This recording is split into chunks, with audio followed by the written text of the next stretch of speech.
Welcome into another episode of Denmark and Marsh. I am Dylan Denmark. The person that will be beside me in a second is Graham Marsh, making sure we're good on the Facebook Live and on YouTube.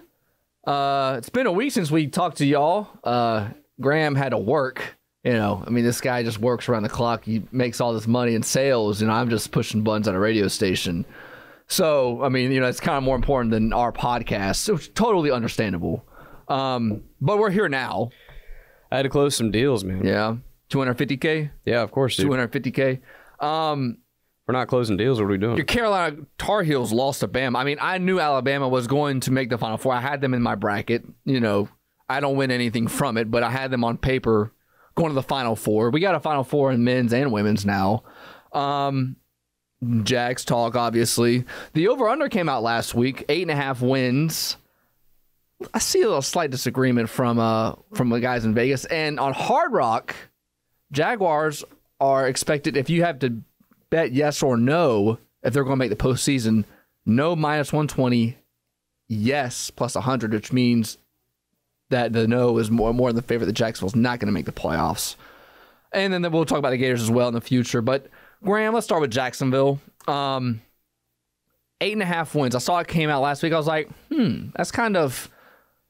I guess it's not interesting considering that you've won 9 games the last 2 years, and one was considered a good year. You started bad, ended well, and then vice versa last year. And we always have to consider this too. Vegas always wants you to take the over on the win total. They always want you to say it's going over. But I look at the quarterbacks that the teams they play in the schedule. There's not a lot of quarterbacks that I go, ooh, like Trevor's not better than this guy. I thought that last year. I was like, dang, they got to go through this stretch. Now, granted, they had a scheduling favor because a lot of their good games were spaced out. Kansas City was week 2. A couple weeks later was Buffalo. They played San Fran off a bye. They got a huge break with Buffalo, too. Yes. It being in London instead of Orchard Park. And there was... they played Cincy and Baltimore, and they were spaced out in between the two. So there's a lot of things that go into win totals for Vegas. How much do you travel? Like Jacksonville has one West Coast game in Vegas. How many teams do you play coming off of a bye? We don't know all these things yet. That comes out in May. But just looking at the schedule right now, if I had to bet $100, Jacksonville over under 8.5 wins, I'd take the over, and I think I'm pretty confident that they can win at least 9 games. I'd take the over as well. I think they'll win exactly 9 games again. And the question is going to become, will 9 games be enough to get into the playoffs or not? I tend to believe 9 wins will not be enough to win the division, even though I do think Houston takes a bit of a step back. Even at taking the step back, they're still going to be a legitimate player, you would have to imagine, for the division by the time December hits. The Titans are a bit of a wild card. I'm not really sure where they're going to be. I feel like their season could, if Will Levis takes a big step, they could really be good and really be a player in December, or they could be middle of the pack or below average like they were last year. The Colts, I expect to be a decent player. I expect this to be anybody's division with about 4 to 5 weeks left to play. So I think 9 is right on the nose for the Jags and where they're going to go and how many games they're going to win. I just don't know if 9 wins will get them into the postseason. Just like you said, 2 years ago, 9 wins got them in. This past year, 9 wins wasn't good enough. So... And both years came down to the final week. Yes. So, against the same team. If I had to bet $100, I'd probably do the same thing. I would bet the over. And I would bet... I'd probably bet the over, and I'd probably bet, yes, they make the postseason. So if you look at the home opponents first, and again, probably, one of these games is going to be in London, so we don't know that yet. The 3 division games, outside of that, it's New England, probably not going to be any good. The Jets, who knows what they're going to... I don't think they're going to be any good. I think it's going to implode. These are home games? After a month. Yeah, these are home games. So you have your division, New England, the New York Jets, and then it gets tough. You got the Green Bay Packers, the Minnesota Vikings, and the Cleveland Browns. So you're going to have a good Jordan Love team, one of the youngest teams in the league last year that played really well and almost made a Super Bowl. And then you have the Vikings, if you believe everything in the word on the street, they're going to get J.J. McCarthy in the draft, and they're going to go trade up with their 2 first-round picks and go up and get him, more than likely. If not him, probably somebody else. So that's kind of uncertain. And then you got a decent Cleveland Browns team. On the road is where it gets difficult for me on how they set the schedule up, because this could be something where Jacksonville gets a huge break or Jacksonville gets Screwed. Yes. You play Chicago Bears. Okay. They're a good roster. If I'm Jacksonville, I want to play them early. That Bears game is almost for sure going to be in London, by the way. Yes. Based on how it goes. They're almost an 100% chance that Bears game is not going to be in Chicago. Then it's Detroit, Miami, the Raiders, the Eagles, the Bills. So you have a Lions team that's pretty good, a Dolphins team that's usually good in September when Tua's healthy. Remember, Tua was healthy all last year. The Raiders, you don't know who their quarterback is, probably Gardner Minshew. The Eagles, they're up in there. They collapsed probably worse than Jacksonville did. And then you have the Bills, who are probably going to be pretty good. For me, when I look at the schedule, it's all about how they set up the opponents in the road games. Because if you have a tough, I'll just say month, where you have to play 3 road games, and you go, let's just say you play 2 games up north, you go to Buffalo, to Cleveland, come home for 1, and then you go to Vegas. That's tough for any team. Yeah. That's where the 8.5 starts to get tricky, because then it's like, yes, no, and then at some point that you're going to run into injuries. It just depends on the number of injuries that you're going to have and who it actually ends up being specifically. Yeah, and the position, do you have depth at this position? Yeah. And things of that nature. So I kind of wanted to throw that out there before we get out of here. Or that came out last week. So that kind of tied into the topic that you wanted to get into about where we see the Jacksonville at this point next year. Yeah, I kind of feel like these two things tie in together, because what I wanted to talk about was a year from today, how we're going to view the Jaguars and who that's in charge right now in various positions will still be here. And is that all of them? Is that none of them? Is that a few? How does that look? And that is entirely going to be dependent on, obviously, how many games they win and how far they go in the postseason, if they make the postseason. I am of the belief, like I just said, it's close, but I'm of the belief that if they do hit that win total over, if they do go over 8.5 and they win at least 9 games, I believe that gets them into the playoffs, more than likely, whether it be as a division winner or as a wild card. So I kind of wanted to go through 3 different scenarios. Let's say they win, because I don't believe they're going to win more than 10 at most. I think a best case scenario is they win like 10 games. Okay. Would you agree with that? Yeah, 9 or 10. 8, 9, 10. At their best, they're like a 10, maybe 11 win team. Yeah, everything falls in place for them. They're not going to be a 13 win team, or more than likely. Obviously, would love to be wrong, but let's just be realistic. At their best, they probably win 10 to 11 games at most in the regular season. So let's say that happens. Let's say they win 10-ish games. They win the division. Maybe they have a home playoff game first round. Maybe they win that game. They get to the second round, then it's anybody's guess. We're playing ball, seeing what happens. In that scenario, correct me if I'm wrong, that exact thing happens. Then a year from today, Trent Baalke is still the general manager. Doug Pederson is still the head coach.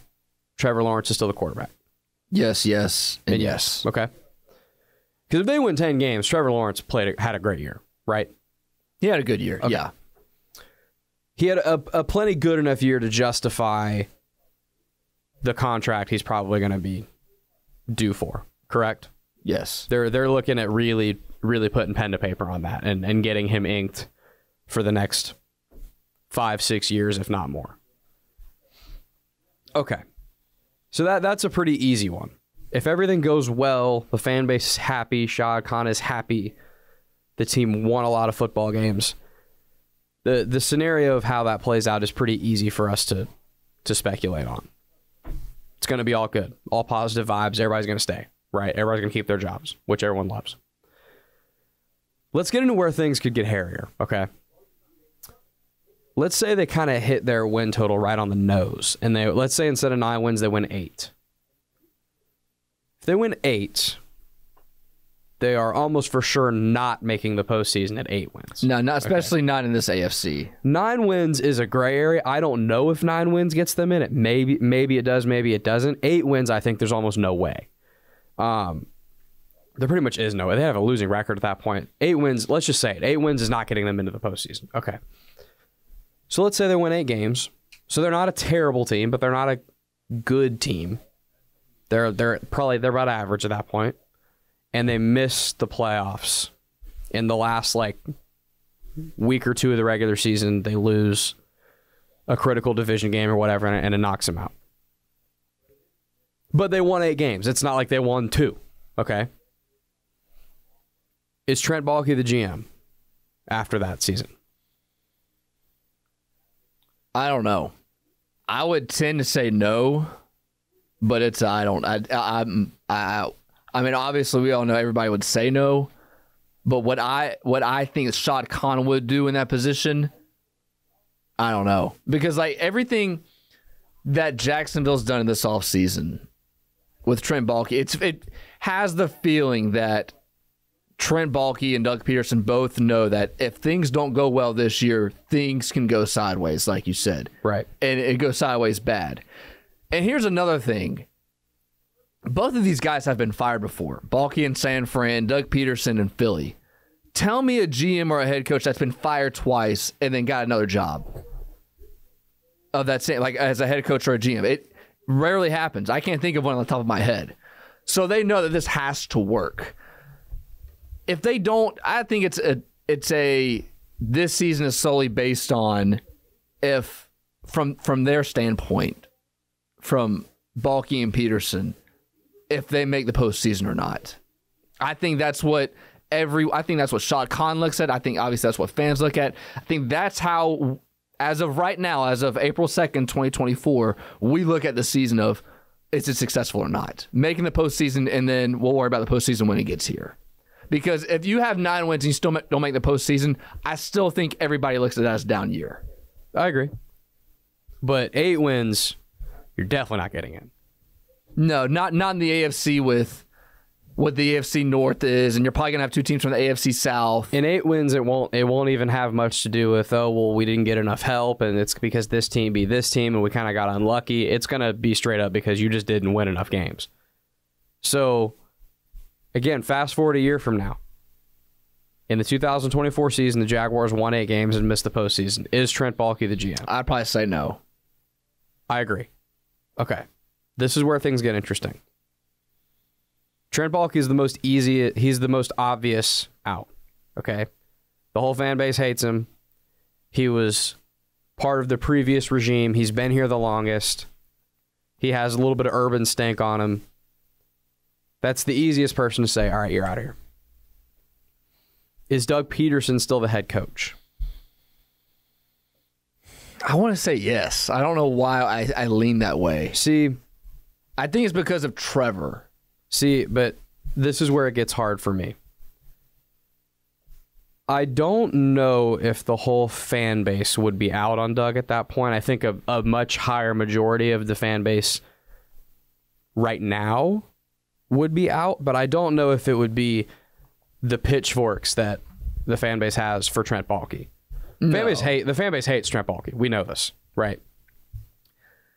With Doug, and you got to keep in mind, again, you're listening to this now. Something that you have to keep in perspective is you're listening to this now when Doug has been the coach for 2 years, turned around the worst team in the NFL. And most people listening to this, I would imagine, still have a pretty positive outlook on Doug. So you might be listening to this right now saying, hell no, of course not. Of course you wouldn't get rid of him, blah, blah, blah, blah. Okay, let's talk in a year from now. If they only win 8 games and they miss the postseason, your feelings. Your feelings are going to change, okay? The fan base is going to have a bad taste in their mouth about everything if this happens. I believe that if Trent Baalke is gone, whatever new general manager comes in is going to want to have a clean slate and thus have a new coach that is, quote unquote, his hire. And a new quarterback, probably. That leads me to my next point. In my opinion, if Trent Baalke is gone, the domino effect of that typically means the head coach is gone. I would believe Doug Pederson would get fired in that scenario where they only win 8 games and they miss the postseason. Okay. Fast forward to what you just said in this same scenario. Trent Baalke's gone. Doug Pederson's gone. Is Trevor Lawrence still your quarterback going into, at that point, 2025? No. Or are you they have a new GM and then he wants to get rid of the staff and he wants to bring a new head coach? And it usually means that he probably didn't have a good year this year. And then, no, Trevor's not going to be your quarterback. And then you're going to have a top 15-ish pick. So then you're going to get a quarterback in the draft. This is the one that's really hard for me. I tend to believe that because of the way the contract works out, whoever the new GM is, whoever the new head coach is at that point, being that you would have like a teens level pick, you'd probably be picking like 14, 15. I would think that a general manager would probably want to kick the tires on Trevor Lawrence one more time, pick up his option. You could get away with more than likely getting another year out of him under his rookie deal and not having to make any type of extension at that point. So I think Trevor would be afforded one more year. And it all depends. However, it would be under a totally different coaching staff and regime and everything. That would be his third one at that point. I mean, under that scenario, it all depends on what kind of quarterbacks are coming out for that class. It does. That's true. So, like, I know Carson Beck has been one of the leaders. I'm trying to look at this mock draft for next year on who the main guys are. I know Carson Beck is going to be one of them, projected to go pretty early. Quinn Ewers. You got the Daniels kid from Kansas. I think he's a lefty. Jalen Daniels? Yeah. These guys. DJU, Graham Mertz, Jalen Milroe, Cameron Ward. So, I mean, there's not... And then you'll have Deion's son that could be eligible next year. So, as of the moment, there's not like we all knew going into... Like last year at this point, we all knew Caleb Williams was going to be a top 5 pick. We knew Drake May was probably going to be top 3. He projected second. And then it was going to be, whoever else. Right now, it's Carson Beck and a lot of question marks. Probably Quinn Ewers is probably going to be the number 2 guy. And then after that, it's, what's it going to be? So that figures into a lot of what you do with Trevor if you have a down year and you want to clean house. And because his 5th-year option is going to be like $20-ish million. Yeah. So you're not going to give him a massive contract like, Dak with Dallas and paying $40 to $50 million. So that's where my mind first goes.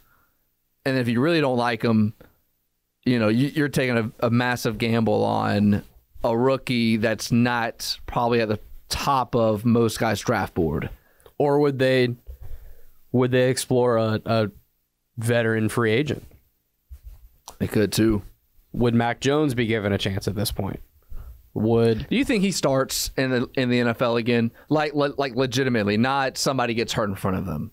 No, I don't. I don't think so either. I'm just saying there are a lot of the door has been totally shut on any option of quarterback in Jacksonville outside of Trevor Lawrence since he's been drafted, and for good reason. He's number 1 overall generational prospect, but yada, yada, yada. We know the whole story.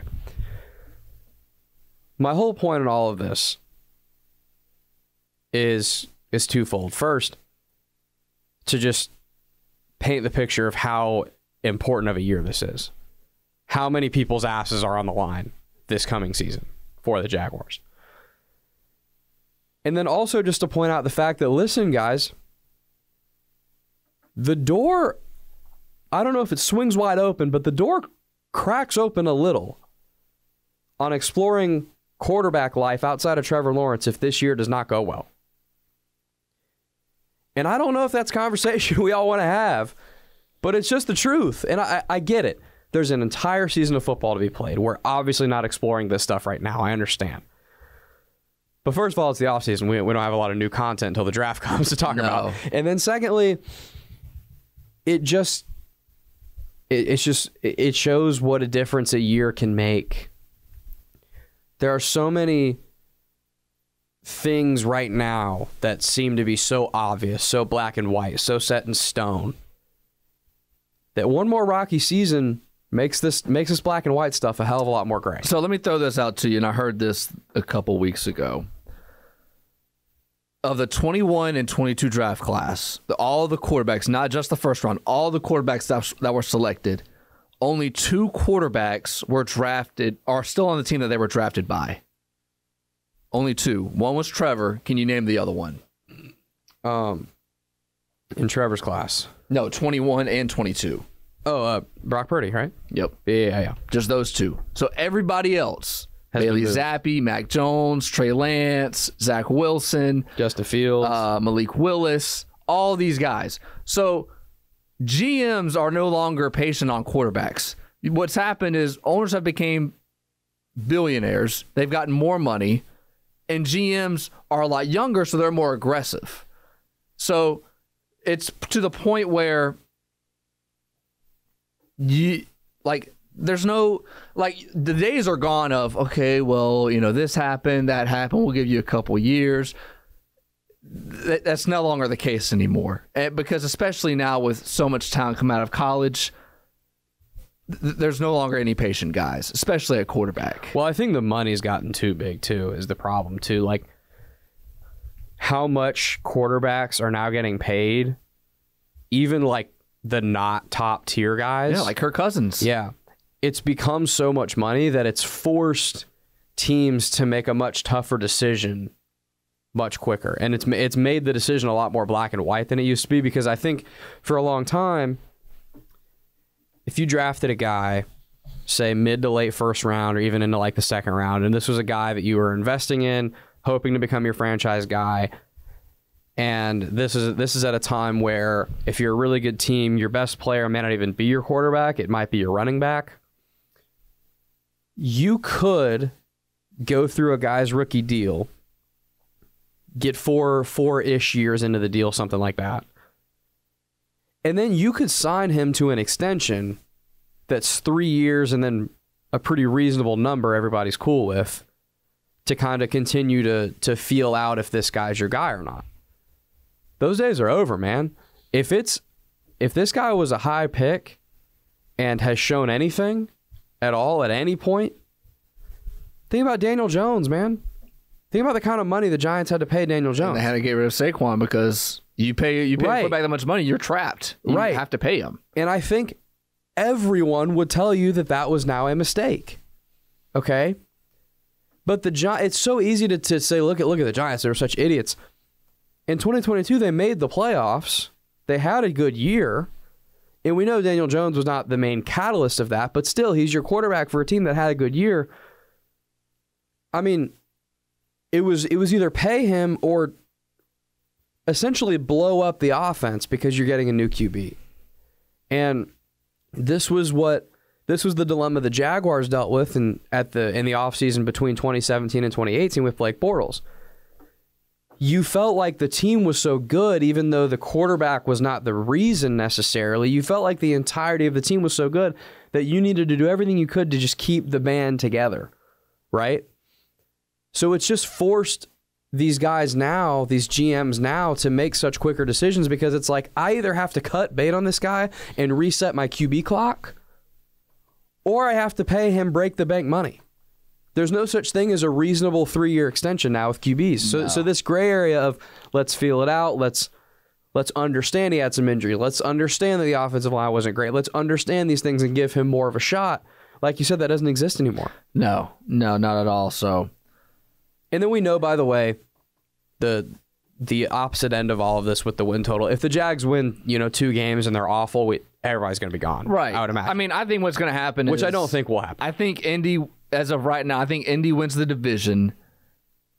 Jacksonville is a wild card. They're probably a 6 seed, and they win 1 playoff game, and then everybody comes back next. If that happens, the whole band's back together. Yeah. And everything. I think that's what happens. Hunky-dory, everybody's singing Kumbaya, things are great. I think Indy gets 10, 11 wins. Jacksonville's a wild card, and then Houston is the team that is like right there on the 7 seed in the hunt. Because every defensive coordinator now has film on CJ Stroud. Yeah. And now, okay, like, you had a good year, but okay, can you do it again? Yeah. This is, tell me if you think I'm wrong. This is in terms of when the season's over, the most changes will be made.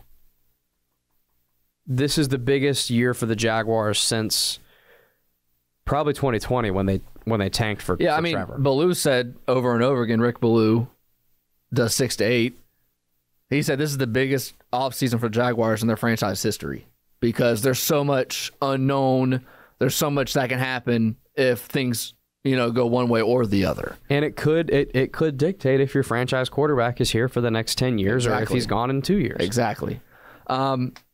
So, yeah, that's, I guess, what we see for the future. One thing we didn't get into last week, Graham, was the new kickoff rule. There's going to be a landing zone. There's new rules for the touchback. Do you like that they've finagled the new kickoff rule? I'm fine with it. I don't mind it. They've pretty much almost eliminated it. It was all touchbacks. The only question I have is with the return, I guess you could say on the kickoff team too, like, who is going to be on there? Because, like, so many of the times it was your backups, so your stars wouldn't play because you want to give them a blow, give them an extra rest. Now it's, okay, if I'm just sitting here and I block, okay, do I have Gabe Davis on there because he's a physical receiver that likes to block? Do I have, all my tight ends? That's kind of where my mind goes, just thinking out loud. I don't think so. Really? I don't think You don't think it changes that much? No, because I think there's still the element of injury. Yeah. Whether we're running 30 yards and running into people or 5, if Gabe Davis is out there and he's a receiver I rely on, the risk is still the same of someone rolling up on his ankle or his leg or something and I lose one of my star receivers for weeks at a time. So I don't think it changes much. There's certain coaches that place a huge emphasis on special teams, and they will play their starters on special teams. That's a thing. And there's other coaches that say, hell no, I'm not getting my guys hurt. And I don't think neither one's a bad strategy. I think it's just different. It's just a different line of thinking. And I think, listen, I love special teams. I love the excitement of a kickoff return. I love the idea that a Jamal Agnew or now for the Jaguars, a Devin Duvernay or someone like that can flip a game. I love that. I love the idea, and let's just say, because I think this is really more what it's for, the casual fan of a game. So let's say you and I are together. We're cracking open a couple brewskis. We're eating some pizza. We're gambling. We're just doing what fellas do, right? And it's Thursday Night Football, and it's the Seahawks playing the Chargers. It's a random game, and we don't have a dog in the fight. We don't care. Seahawks are up 14. In the last couple of years, and it's the third quarter, okay? In the last couple of years, typically, the Chargers are going to have to get an offensive drive going to get back into the football game, right? Or they need a pick six or something, like a huge play on defense or something. How much more fun is it now that it's kind of like it used to be, where they could maybe get a kick return for a touchdown? It's a totally different football game. Yeah, you're adding more action. So it's kind of like my mind kind of goes toward the extra point. The extra point was always a gimme. And then they moved it back. It was like, okay, now you got to put emphasis on the extra point. Yeah. Now it's the same thing with the kickoff. Like, it was always just whatever. Not I say always. The last couple of years, it was kickers have gotten so good at their craft that they booted out of the end zone, and it's just like a whatever play.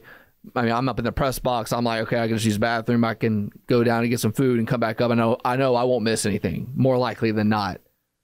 Now it's, okay, how do I strategize this? Yeah. How do I, do I run a trick play? What kind of personnel am I using? I like it. I do too.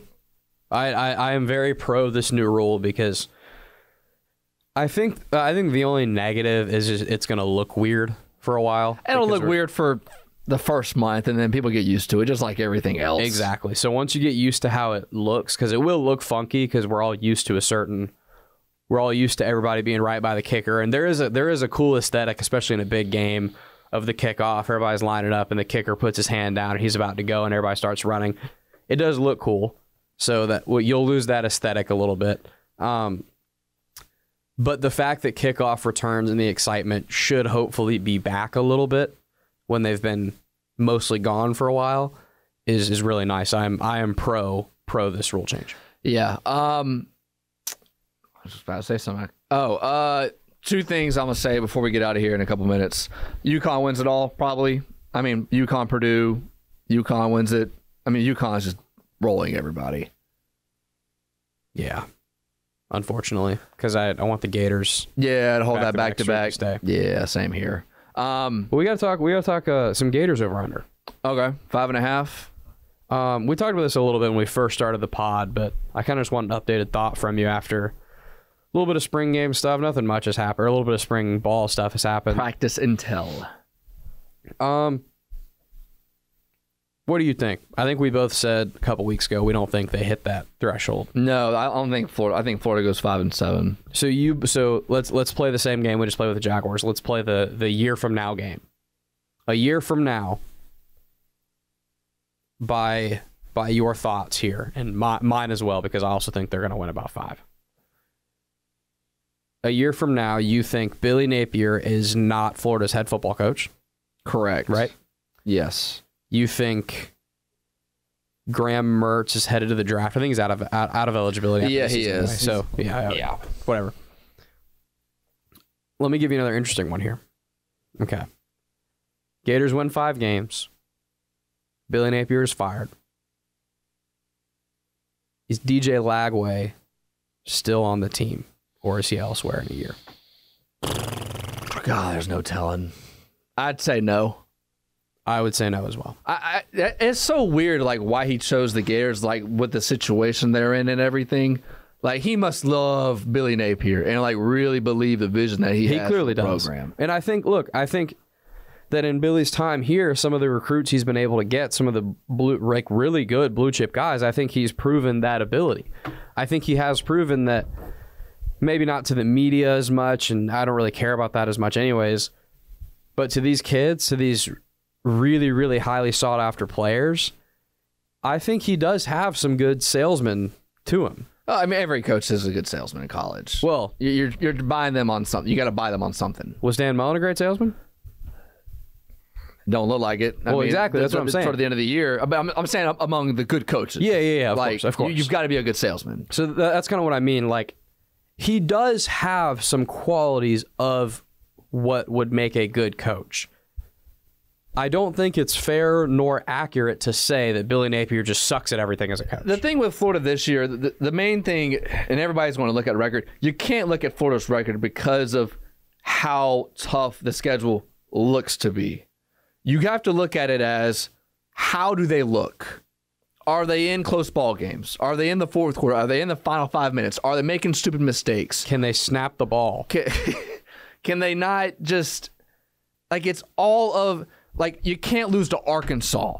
You can't let LSU just go up and down the field and give up 50. And to your point that you just said, they can't have 2 number 3s on the field. Yes, that's coaching. They can't have 12 men on the field when they try it out for an extra point or a field goal. These little things have to be fixed. If those little things are not fixed and they're doing little stupid things like they did last year, I don't know if Billy Napier makes it past the cocktail party, to be honest with you. Yeah, I keep circling the UCF game. If you don't find a way to beat Miami and or A&M and then you lose to UCF, I mean, I think any season ticket holder is going to back out. They're not going to want to go to games, and it's going to be, pitchforks and fire all over the campus. I think it's just that simple. It's not that it should be that way, but I mean, it's year 3. You already have a losing record in the first 2 years. These are most of your guys that are on the roster now. If you want to use that excuse, it's the University of Florida. You have the most recruits in the state out of any other state. Like, it's put up or shut up time. I think it's all about how you look. I mean, listen, granted, they were kind of empty SEC championship visits, but Jim McElwain had back-to-back SEC championship appearances. He had his bad season in 2017, and he didn't make it after the Georgia game. And he was humping sharks. Correct. Allegedly. Now, part of that was the whole death threats thing and the buyout and everything, but I mean, even him, like, they did it, but it was like, what did he do well in offense? Right, exactly. So you scored 9 against the Florida State. And you're talking about now, you're talking about if you'd have a bad season 3 years in, when the first 2 seasons were no good at all. McElwain at least had some good years. Again, I know that, obviously, Georgia was not what they are now, and the SEC East was much easier. Then I get all that. I understand. I'm not trying to tell you Jim McElwain is some great coach. I'm just telling you that you had 2 years under his helm where Gator fans looked at those years and said that they were good football seasons. Billy Napier has not had that. He has not had any season so far where you would look and say that was a good year. No, and it's like I've said, what is there to be excited about for this season? And here's the other issue. Like, not a lot. Here's the other problem. Outside of recruiting, because he has recruited well, even though he's lost some recruits to the portal, and that's a whole different argument for a different podcast, but he has elevated the blue chip number that they get. He's elevated their blue chip ratio and all of that, which is good. That's objectively a good thing. Okay, so you can point to that and be happy about that as a fan. However, when you talk about on-field performance and playing and winning football games, and his performance as a coach, whenever someone gives the case for Billy Napier and gives the case for why he needs to stick around and why he needs time beyond this season and all that, what is the reasoning they always say? It's always, well, it's because Florida has this cycle of firing coaches and they have this bad reputation and they fire guys too quickly and yada, yada, yada. And ever since Urban, they've just had this coaching carousel and they just continuously hire and fire new guys, and you can't expect the guy to succeed if that's your plan. Okay, that's fine. I'll listen to that argument. But none of that argument has anything to do with Billy Napier as a football coach. No. If you were saying at the end of Dan Mullen's career, when his career came then into Florida, if someone was building the case for him, you'd say, look at the offenses he's had. Look at the quarterbacks he's developed. Look at how good Kyle Pitts was, how good Kadarius Toney was. Anthony Richardson was. Yes. There was on-field success to point to with Dan Mullen to argue the case of potentially keeping him around. And I'm not trying to make the case they should have kept Dan Mullen. That's not what I'm saying, but you get the point. There was a tangible thing I could look to and say, he did this on Saturdays in the fall. Billy Napier has none of that right now. The best he's got is what? That the young guys have produced the most? But I mean, they had to. Right. There was no other choice. It was no choice. Like, it was no backups. That was the whole recruiting pitch last year. It was like, hey, you see this defense, if you're a true freshman, you could be playing tomorrow. Right, exactly. If you could. Exactly. And if that's the best you got in terms of what you can defend for Billy Napier on the field, that ain't good enough, dude. I need that he needs to say, because he won this game. He won this huge signature win. He's got 2 big wins so far on his resume. His very first game, the Utah game, and I think the Tennessee game last year. Yep. That you and I were at. Yep. That was a great win. Mm-hmm. But then he crapped out his pants the rest of the season, bro. Yeah, I mean, I remember me and Hack were doing a show, and we were saying it's a good season so far. The week of they were playing Georgia, or it was their bye week. Because it was a good year. And I was like, yeah. They were 5-2, I think? Yeah. Yeah. I was like, yeah, they got a tough month, though, ahead of them. And then they didn't win another game. Not another game, dude. Look, in this year, let's really quickly, and then we'll wrap up. In your opinion, how does Billy Napier keep, like, obviously if they win 9 games or something crazy, they would, but that we know that's not going to happen. What's the realistic path to Billy Napier keeping his job? 6-6, 7-5, and you look good. Look good meaning your offense is efficient, you're in ball games, and you're losing to teams that are probably going to be in the 12-team playoff. I agree. More specifically, I think it's all the coin flip games, like a lot of the ones you just said, UCF, Miami, A&M, they'll have Kentucky in that mix. These are all before the cocktail party. Tennessee is not really a coin flip game. It's probably 70-30 Tennessee because it's in Knoxville and they're better than you. But you get the point. Maybe take out Tennessee, but the rest of these games, Kentucky, UCF, Miami, A&M, these are all coin flips. They have to win every single one of them. They have to win all of them, okay? And then the back half of the year when they play Murderers Row and they've got Ole Miss and Georgia and LSU and at Texas, and I mean, someone should be shot for this schedule being made. But anyway, I think they have to steal at least one. So let's say if you win all your coin flip games, maybe you lose to Tennessee, you're gonna have like 5 wins or so before the Georgia game. You're not beating Georgia. So let's say after Georgia, you're like 5-3 at best, something like that. You can't, I know they're all really hard games. You're going to be an underdog in all of them. I don't think they can go winless after that. No, you can't do that. Ole Miss, Texas, Florida State, they need to steal at least one. The one I look at is Ole Miss because it's at home and it's that home underdog crowd, and you might still be playing for something at that point. Me too. And I want to say Ole Miss has to play like Georgia or something the week before. I think that's correct. Yeah. They have to play somebody good. So I agree with you that it's the most gettable game. Speaking of Gainesville, I'm going to show you this video. This is what the old Fat Daddies and the Swamp looks like.